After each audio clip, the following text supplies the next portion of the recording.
SIFC کے تحت green Pakistan initiative کی کوششوں سے زرعی شعبہ خصوصاً چولستان میں نمایاں کامیابیاں ملنے لگیں۔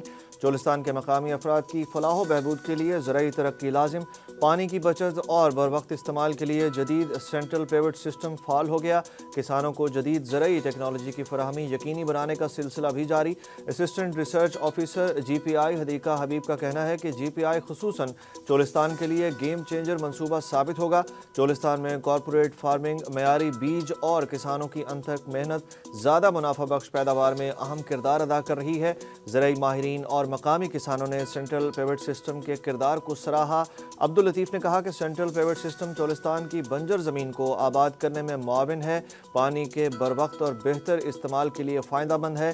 سید نقی گلزار کا کہنا ہے کہ GPI کی جانب سے پانی اور زمین کا تجزیہ کرنے کے لیے لیبز میں جدید مشینری کی سہولت بھی فراہم کی جا رہی ہے۔ SIFC کے تحت GPI بنجر زمینوں کی آبادکاری کے ذریعے ملکی زراعت کی ترقی اور خوشحالی کے لیے کوشاں ہے۔